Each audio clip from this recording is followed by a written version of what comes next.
Salamu, salamu, salamu. Allahu Akbar. Salamu alaikum ya jamaah. Salamu alaikum ya jamaah. Assalamu alaikum.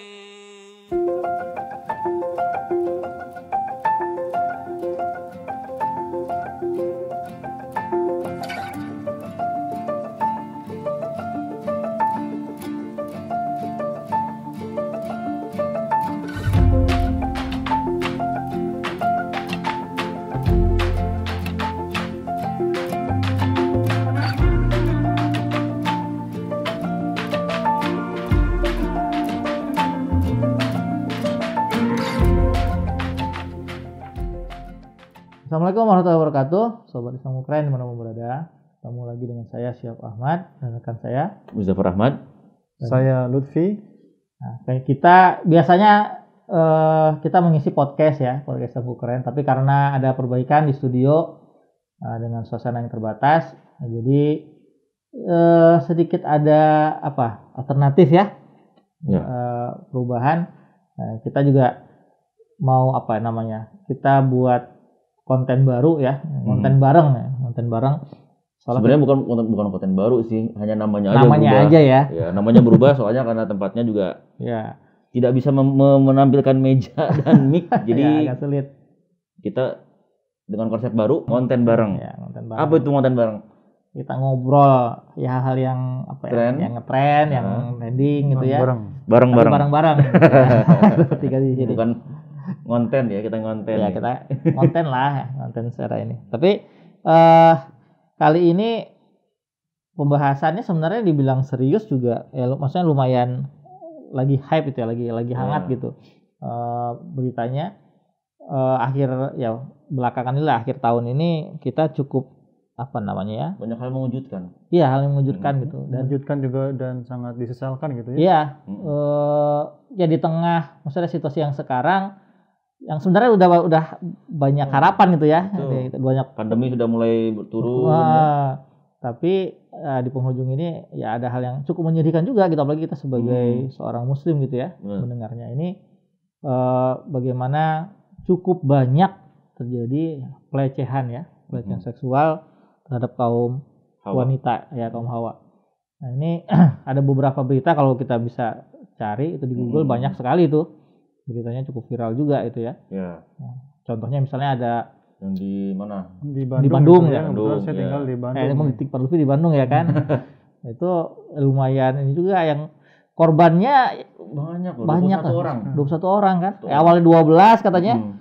Pakai dibalik angka jadi 21 kemudian sampai melahirkan anak. Betul. Dan lain sebagainya. Kasihan Pak itu kalau mau dilihat anaknya itu kan harusnya dia punya masa-masa yang membahagiakan gitu, bahagia, bisa menuntut ilmu dan sebagainya. Iya, tapi bermain untuk ilmu. di balik kelemahannya itu dimanfaatkan oleh itu yang Oknum tidak bertanggung jawab. Bertanggung jawab. Anggap aja Oknum lah pengajar atau apalah namanya, atau mungkin disebut ustadz pada tidak terima ya. Iya. Perbuatannya seperti itu. Iya, seperti itu ya. Tapi memang itu bukan hanya ya, tidak hanya di dalam katakanlah mengajar agama Islam saja, di luar juga ada banyak yang betul. Dan kasus ini tuh ketika muncul satu, bermunculan akhirnya. Betul. Orang akan mengangkat juga gitu. Baru mulai pada bersuara gitu ya. Speak up lah. Selama ini diam ya. Diam gitu. Ya kan, ada kasus yang pendeta, pelecehan juga itu ya. Terus ada juga yang lainnya lagi. Kemudian yang cukup miris juga nih di dunia pendidikan. Betul. Pendidikan tingkat tinggi lagi. Ya, bukan di SMP, SMA, di kampus. Sama ya. Ya, dosen-dosen yang terkuat yang di Riau ya. Riau itu yang lumayan rame. Tapi ternyata dari situ banyak juga yang bersuara di berbagai kampus di Indonesia. Memang hal tersebut menjadi seperti hal yang lumrah yang ditutupi bersama gitu akhirnya. Jadi ini kasus-kasus yang sedang hype pada akhir-akhir ini tuh, itu mengguncang pertama dunia pendidikan, kedua juga pendidikan agama. Jadi dua hal yang katakanlah bisa dibilang sakral, tapi ternyata di dalamnya juga sekarang ya seperti itulah baru terbuka. Dua hal yang harusnya menjadi pondasi bagi perkembangan bangsa kita kan. Betul. Ya, makanya ada pepatah itu, saya ini pepatah ini sangat cocok juga untuk yang kasus ini ya, pagar makan tanaman itu. Betul. Harusnya pagar itu melindungi tanaman ya. Justru malah memakan tanaman itu gitu, merusaknya gitu ya. begitu ya. Nah, oke. Berarti kita mulai dari mana ini, Bro? Dari penyebabnya nih. Kenapa sih muncul kayak gini nih? Betul. Mungkin Pak Lutfi bisa menjelaskan sedikit dari. Ada yang mengatakan ya penyebabnya karena dari perempuannya juga ada teori seperti itu. Korban ya? Dari korban gitu. Ada korban disalahin lagi ya? Korban disalahin lagi kan. Ada juga yang penyebabnya dari laki-lakinya sih, pelakunya juga begitu. Berarti ada dua hal nih ya, dari sisi wanitanya, dari segi prianya gitu ya, pelakunya, korbannya itu yang kemudian bisa kita ambil kita bedah nih ya, kita bahas nih pelajarannya. Kira-kira apakah perempuannya penyebabnya atau memang laki-laki yang penyebabnya gitu ya? Kalau Islam sendiri seperti apa? Kalau kita ngelihat memang ya ada yang mengambil ya beberapa rujukan tokoh-tokoh juga dan hasil survei juga ya memperlihatkan bahwasanya korban-korban pelaku pelecehan itu memang mayoritas justru memang tidak yang katanya berpakaian terbuka gitu ya. Ada juga beberapa yang betul-betul berhijab, bercadar juga mendapatkan pelecehan seperti itu. Nah, tapi kan di dalam Islam kalau kita ini kan kita lihat ada aturan yang membatasi ya atau mengatur wanita dalam berpakaian. Ini orang menganggap seperti kontradiksi nih. Dua hal ini yang terjadi, yang kenyataannya seperti apa gitu ya. Sementara Islam mengajarkan seperti apa gitu. Seolah-olah pengajaran itu tidak ada gunanya. Karena katanya harus pakai cadar atau berhijab gitu ya. Supaya terlindung dari hal-hal yang seperti itulah pelecehan. Tetapi rupanya masih juga gitu kan. Nah, itu seolah-olah tadi seperti tidak ada gunanya gitu ya. Padahal mah ada gunanya gitu. Karena untuk menghindari kasus ini bukan hanya dari pakaian, tetapi juga tadi faktor yang eksternal itu lingkungan. Mengatur tata cara pergaulan antara laki-laki dan perempuan gitu kan. Contohnya kan pernah ada di hadis tidak boleh laki-laki dan perempuan berduaan di tempat sendiri. Karena ketiganya siapa? Setan. Walaupun mungkin untuk kita bertiga siapa setannya? Walaupun mungkin Pak, ini misalnya hubungan pekerjaan karena tuntutan pekerjaan misalnya harus berangkat kemana gitu ya, keluar kota ya, mungkin ini reporter mungkin apa kan suka kalau kita lihat di TV kan reporter dengan kan suka ada yang laki-laki perempuan. Nah, mungkin Islam itu punya solusi walaupun dia bukan mahram ya, berdua berjalan, dia kalaupun misalnya mau nginap jangan satu kamar misalnya gitu kan, harus beda kamar tuh kalau bisa jauh. Nah, karena memang ya seperti itu harus diakui gitu kan. Ya, jadi ini tadi dua sisi yang sebenarnya kalau menurut saya juga nggak bisa dipisahin ya. Ya, seperti kita ngomong kalau iman dengan amal ya Pak ya, dua hal yang nggak bisa dipisahkan. Ini juga sama antara ya wanita juga menjaga dirinya tadi ya, dan laki-laki juga harus menjaga pandangannya, sikapnya gitu. Dan itu sudah dalam Al-Quran dijelaskan kan? Iya, dalam Al-Quran. Iya, dalam Al-Quran itu di Al-Quran itu memang justru diterangkan untuk kedua belah pihak, baik laki-laki maupun perempuan untuk sama-sama menjaga sikapnya, menjaga pandangannya. Sebagaimana Allah Ta'ala berfirman dalam surah An-Nur ya. A'udzubillahi minasyaitonirrajim. Qul lil mu'minina yaghuddu min absarihim wa yahfazu furujahum. Dzalika azka lahum ya. Artinya katakanlah kepada orang laki-laki yang beriman, mereka hendaknya merundukkan atau menundukkan pandangan mereka dan memelihara aurat mereka, yang demikian itu lebih suci bagi mereka. Jadi harus merundukkan pandangan. Jadi bukan berarti nunduk gitu ya, ketika memang ngobrol dengan perempuan bukan berarti nunduk juga gitu ya. Maksudnya meredupkan meredupkan menahan, menghilangkan, kemudian menghijabi hati gitu ya, laki-laki perempuan ketika bicara seperlunya gitu. Jangan ngobrol yang tidak seperlunya atau bahkan melebihi dari hal seperlunya sehingga bisa memicu hal yang tidak diinginkan gitu ya, mendorong hal-hal yang tidak diinginkan. Ini yang untuk laki-lakinya Pak. Untuk laki-lakinya ya. Untuk perempuannya juga ada. Untuk perempuannya ada juga kan? Ya. Wa qulil mu'minat yaghdudna min absarihinna. yahfazna furujahunna wa la yubdina zinatahunna illa ma dhahara minha. Artinya, dan katakan juga kepada wanita-wanita atau perempuan-perempuan yang beriman bahwa mereka hendaknya merundukkan pandangan mereka dan memelihara kemaluan mereka, dan janganlah mereka memamerkan kecantikan mereka atau perhiasan mereka kecuali apa yang dengan sendirinya nampak dari kecantikan itu.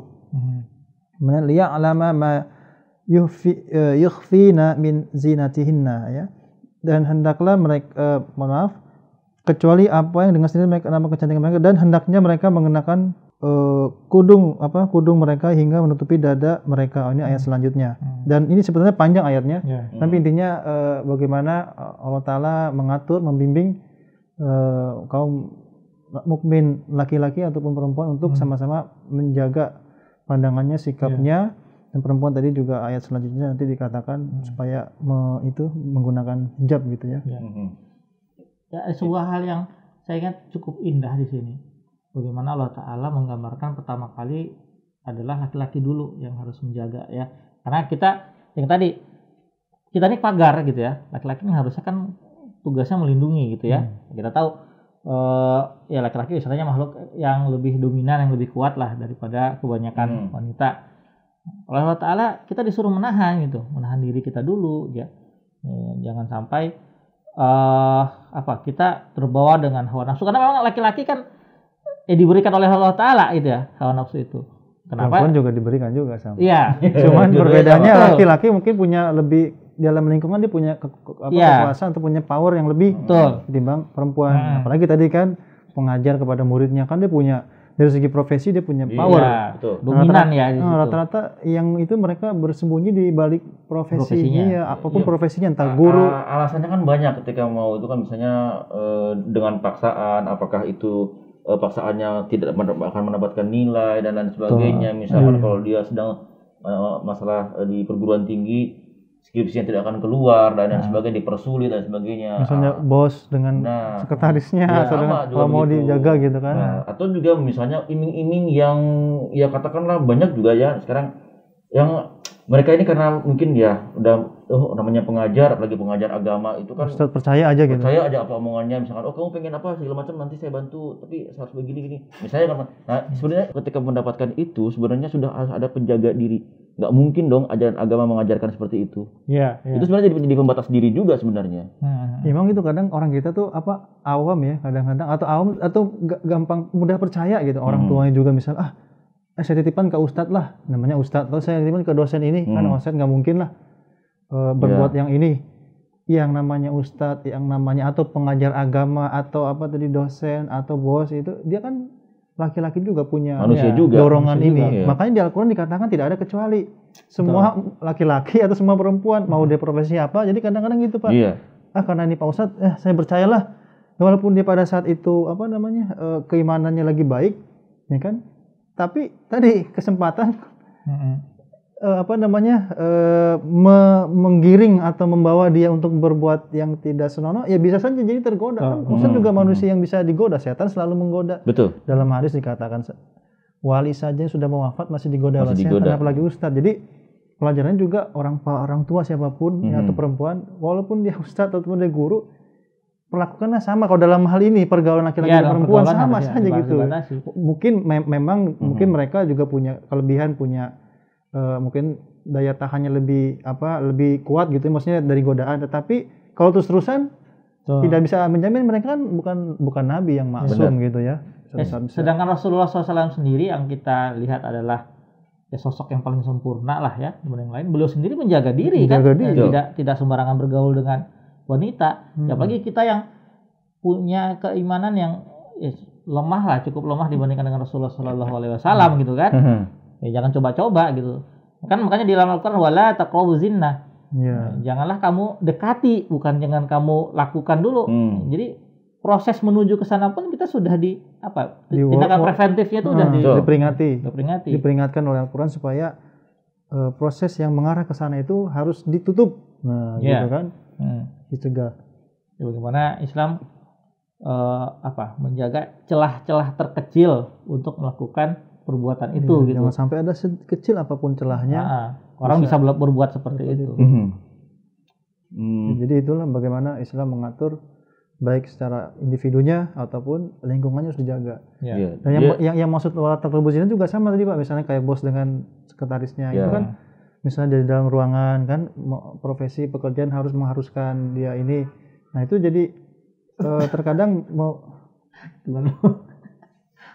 memicu kesempatan-kesempatan itu Pak. Jadi ibarat gini,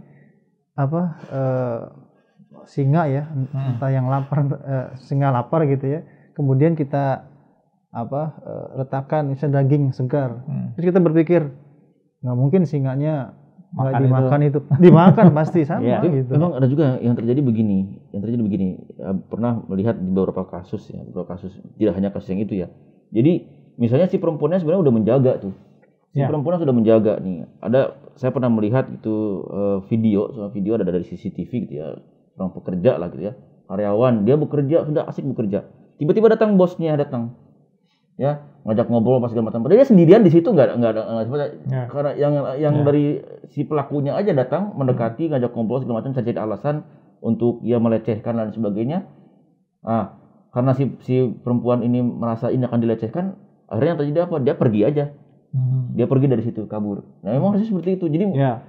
Jadi walaupun kadang-kadang walaupun sudah dijaga, tapi dari kesempatan itu dari pihak yang lain pun itu juga akan menjadi satu kesempatan bagi perbuatan itu terjadi. Betul. Mungkin saja bisa jadi banyak juga yang pelecehan yang mungkin katakanlah ya, yang kasus-kasus yang sedang ini ya tidak hanya misalkan gini, misal lagi tidak sadar atau kalau lagi tidur dia langsung didatangin oleh orang yang katakanlah pelakunya ini kan itu juga bisa terjadi juga gitu. Bahkan nauzubillah kan, orang tua sendiri kadang ada kan kasus. Itu makanya harusnya pagar menjadi ini. Ya makanya kan orang tua juga sebetulnya tidak boleh walaupun anak sebebas-bebasnya dia ini kan anak sebenarnya bukan milik orang tua, itu kan amanah juga sebetulnya, amanah dari Allah Taala.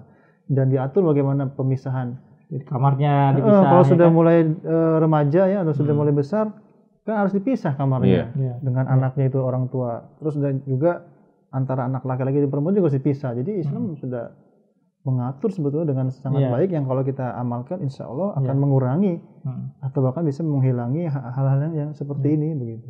Islam saya lihat memang bukan melihat dari satu sisi saja. Nah, ini luar biasa aja Islam. Pencegahannya bukan dari satu sisi ya. Orang yang beberapa yang mengkritisi gitu ya, katanya Islam tidak menghargai perempuan katanya kan, hanya yang jadi perempuan sudah jadi korban malah disalah-salahkan karena masalah pakaian itu. Bukan Islam sebetulnya, itu mah ada orang yang oknum saja yang merasa diri bahwa seperti itu. Jadi Islam jadi kebawa jelek dan tidak memahami ajaran Islam yang sebenarnya gitu kan. Karena melihat hanya satu sisi itu saja. Kalau kita lihat banyak sekali dalil, banyak sekali contoh dari Rasulullah SAW yang Islam itu tadi semua celah itu ditutup gitu loh oleh Islam itu. Jadi intinya pergaulan antara laki-laki dan perempuan itu dibatasi ya, diatur sedemikian rupa tidak sebebas-bebasnya sehingga si laki-laki bisa semena-mena bertindak bersikap kepada si perempuan gitu ya. Betul. Bahkan kalau udah tingkat yang tertinggi kan malah diajarkan supaya untuk menghindari salaman antara laki-laki perempuan yang bukan mahram kan. Tujuannya bukan apa-apa. Ini celah yang kecil yang bisa nanti sampai ke yang besar gitu, Bang. Saking menghormati perempuan kan kita biar tidak ada strum-strum yang terjadi. Ya mau tidak mau kan pasti manusia yang normal ya, kecuali manusia tidak normal. Bahkan laki-laki dan perempuan itu dua kutub yang berbeda. Iya, betul. Ya bisa saja misalnya anggaplah seorang suami sangat setia dengan istrinya misalnya. Tapi kita kan nggak tahu yang namanya pasangan pasti ada masalah. Ketika ada masalah, kemudian dia bertemu dengan lawan jenis dengan situasi dan kondisi yang hanya berdua misalnya, kemudian mereka salaman langsung jatuh ke hati. Ya ada saja itu kan mungkin timbul seperti itu karena tadi ada sesuatu yang hilang, kemudian ada yang masuk ke situ. Nah ini yang maksudnya oleh Islam dijaga sekali itu loh. Makanya kan kata dulu suka ada tayangan Abang Napi itu pepatahnya istilahnya tuh. Ingat apa? Kejahatan bukan terjadi karena niat buruk, niat pelaku, tapi karena ada kesempatan. Tadi barusan mungkin dia tidak ada niat gitu, tapi karena tadi ada masa, ada apa, rupa-rupa ada peluang, akhirnya dia berbuat buruk. Niat sudah ada, kesempatannya datang. Nah, itu lebih parah lagi. Gitu. Itu lebih parah. Bahkan dari hal kecil nih. Nggak ada niat aja udah ngelihat betul. kesempatan nih gitu. Apalagi dua ini ada. Apalagi ada niatnya, udah lama nih dipendam-pendam, woi. Iya. Oke, ya itu harus hati-hati itu, makanya dalam bersikap tadi ya. Ya sekarang zaman dunia media sosial, orang curhat gampang sekali kan. Kita lihat banyak yang curhat di status segala macam kan. Kita bisa lihat ya ketika dia sedang dalam keadaan down, kemudian datanglah orang yang apa istilahnya bisa melengkapi, baik laki-laki maupun perempuan, dua-duanya bisa terjadi, itu bisa kena kan. Nah dari sanalah dimulai itu dari hal yang kecil. Jadi ya memang kalau ada masalah juga Allah Ta'ala curhat kepada siapa? Curhat kepada Allah Ta'ala gitu. Iya kan, tidak ada masalah dan sebagainya. Nah ini yang sangat luar biasa gitu, oleh Islam sudah diatur. Kalau kita balik lagi nih ke kasus nih, kalau di kasus ini kan si korban-korban ini kan katakanlah mereka dalam keadaan terjepit itu maksudnya mereka ya sebagai korban, sebagai katakanlah murid ya, sebagai orang yang ya di bawah daripada pelaku-pelaku ini gitu ya. Nah, saya rasa sih ada dua hal yang kemudian bisa jadi faktornya. Yang pertama tadi faktor internal tadi ya. Internal itu berarti dari dirinya sendiri si pelaku itu. Kemudian yang kedua dari faktor eksternal. Ya, eksternal bisa dari lingkungan kan, kesempatan dan sebagainya. Nah, kadang-kadang profesi pekerjaan yang mengharuskan. Nah, dari segi internal kalau menurut saya ini ya, kalau dari sisi internal itu sebenarnya lebih banyak pengaruhnya. Ya. Seseorang bisa memperlakukan orang lain, memperlakukan wanita itu seperti itu, pasti ada sesuatu yang mempengaruhi dirinya. Ya, internal kan bisa jadi dari nafsunya, bisa jadi bagaimana membentuk dirinya itu. Ya, misalnya dia udah kebiasaan suka hal-hal yang tidak baik, suka nonton yang tidak baik, itu juga mempengaruhi loh ke pribadinya, ke internal dia gitu. Si pelaku tadi juga mungkin pergaulan waktu kecil misalnya, ya. Misalnya dia tinggal di lingkungan yang suka misalnya tetangganya kalau ada orang lewat suka catcalling, suka apa, itu akan terbawa loh. Betul. Dia akan menjadi orang yang seperti itu. Ya, jadi memang yang menarik juga selaras dengan apa yang tadi Pak Muzaffar sampaikan, memang ayat yang tadi disampaikan tuh titik beratnya kepada internal. Betul. Karena bagaimanapun walaupun misalnya eksternal sudah dijaga, tapi kalau internalnya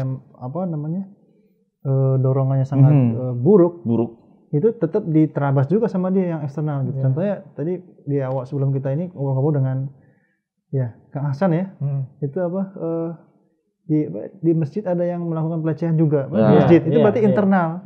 Internal sudah benar-benar sudah. Itu mah bukan ini lagi. Lingkungannya sudah bersih. Udah bersih tapi masih begitu. Jadi titik beratnya adalah internal, walaupun tanpa mengabaikan yang eksternal juga. Karena kalau internalnya sudah baik, walaupun godaannya luar biasa, dia bisa menghindar. Kalau internalnya baik, maksudnya hatinya juga sampai di hijab ya, maksudnya dijaga gitu ya. Walaupun misalnya dia digoda contohnya di dalam Al-Quran kan Nabi Yusuf bagaimana kan? Iya benar. Itu digoda oleh seorang wanita yang seperti apa gitu kan? Tapi karena internalnya betul-betul kuat, baik, beliau ini akhirnya beliau tidak terjerumus gitu. Ya kalau ini tadi sudah fanafi syaitan itu. Fanafi syaitan. Dia sendiri sudah jadi setan itu kan. Jadi setan ya. Ini dia makanya pentingnya akhirnya kalau menurut saya solusi, kita masuk ke solusi mungkin sekarang ya. Solusinya tuh. Nah, solusinya yang pertama tadi ya, bagaimana kita menata ya internal dalam diri kita dulu gitu ya. Sebenarnya solusinya dari sejak kecil loh. Betul. Bukan hanya ya kita bisa menata diri kita kalau kita punya pendidikan yang baik. Betul. Dalam keluarga kita. Jadi solusinya dari pihak ini. Jadi kita sebagai orang tua, misalkan orang tua nih punya anak, kita harus didik dari anak-anak kita dengan baik sehingga si anak ini punya keinginan itu untuk membuat dirinya baik. Betul. Ya. Untuk mencari hal-hal yang bersifat baik ya. Walaupun memang belum tentu setelah itu dia akan bebas, belum tentu. Namanya manusia kan tadi godaannya kan. Banyak godaannya manusia, tapi yang paling tidak membatasi, mempagari itu. Dasarnya dari keluarga ya. Iya. Dari awal dari keluarga. Karena itu coba kalau anak-anak ya kita semua laki-laki dewasa ini kan semua pernah kecil. Kalau dari kecil kita sudah diajarkan untuk respect terhadap perempuan, menghormati perempuan, ya itu selalu terus dilatih, didengung-dengungkan. Insya Allah pada saat dewasa juga kita akan menimbulkan sikap yang sama, kita akan respect gitu ya. Walaupun mungkin tadi nafsu begitu kuat, tapi karena itu sudah tertanam gitu ya. Ada alarm dalam diri kita yang membuat diri kita menahan, menjaga itu. Remnya lebih kencang gitu. Nah, kalau ini nggak ada remnya itu kalau tidak diajarkan dari kecil kan. Misalnya anak laki-lakinya memukul perempuan terus dibiarkan oleh orang tua misalnya. Itu kan dari situ soalnya nggak apa-apa gitu. Nanti terus anak laki-lakinya ya itu tadi catcalling itu kan sebenarnya kalau kita lihat dari SD juga sudah ada kan.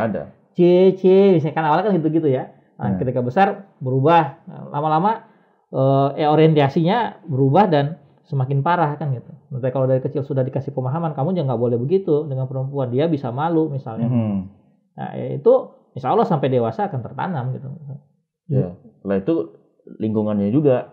Ya. Nah, lingkungan juga berpengaruh. Ya. Kalau dia tinggal di tempat yang yang lingkungannya ya katakanlah akhlaknya buruk, dia pun akan terbawa.